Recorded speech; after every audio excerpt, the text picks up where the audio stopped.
LAC पर चीन की हरकतें बंद हो गई हैं क्योंकि भारतीय जवानों ने चीनी सैनिकों को मुंहतोड़ जवाब दिया है और अब भारत चाहता है कि चीन उन क्षेत्रों से भी अपने सैनिकों को हटाए जहां पर स्थिति तनावपूर्ण है। इसी को लेकर दोनों देशों के बीच बयानबाजी हो रही है। इसी बयानबाजी के बीच भारत ने एक बार फिर चीन को समझा दिया कि उसे भी शांति का रास्ता अपनाना चाहिए।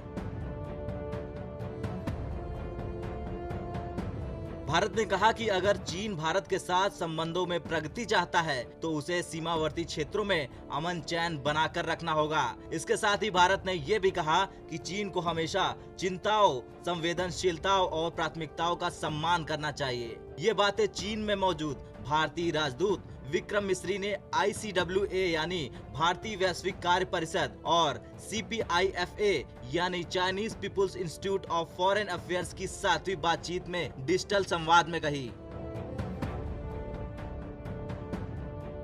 इस बैठक के दौरान मिस्री ने द्विपक्षीय संबंधों में प्रगति के लिए सीमा पर अमन चैन बहाल करने की और आपसी सम्मान करने की जरूरत बताई। ICWA के महानिदेशक TCA राघवन, CPIFA के अध्यक्ष वांग चाओ और भारत में चीन के राजदूत सन विडोंग ने भी इस बैठक में हिस्सा लिया। तो वहीं वाणिज्य दूतावास ने ट्वीट किया और बताया कि राजदूत विक्रम मिस्री ने इस बात पर जोर दिया कि सीमावर्ती क्षेत्र में अमन चैन बनाकर रखना द्विपक्षीय संबंधों के विकास के लिए जरूरी आधार है।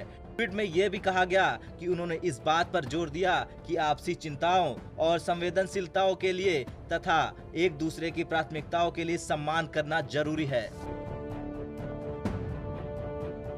पूर्वी लद्दाख की बात करें तो वहां चीन को भारत की तरफ से कड़ी टक्कर मिल चुकी है। इस क्षेत्र में भारत ने चीन की दादागिरी को चकनाचूर कर दिया है और चीन को यह एहसास भी करा दिया कि अगर उसने भारतीय सेना से भिड़ने की कोशिश की तो अंजाम बुरा हो सकता है। चीन को भारत की ओर से कई बार चेतावनी भी दी गई और ये स्पष्ट किया जा चुका है कि भारत अपनी क्षेत्रीय अखंडता के साथ किसी तरह से छेड़छाड़ नहीं होने देगा और न ही इस मसले पर किसी तरह का समझौता करेगा, क्योंकि इस मसले पर भारतीय सेनाएं मजबूत है और वे किसी भी चुनौती से टकराने को तैयार हैं। भारत को ये भी पता है चीन कहता कुछ और है और करता कुछ और है, इसलिए तो भारत की ओर से कह दिया गया है कि चीन के धोखे के इतिहास को देखते हुए हमने पूरी तैयारी कर रखी है। भारतीय सेना अलर्ट पर है।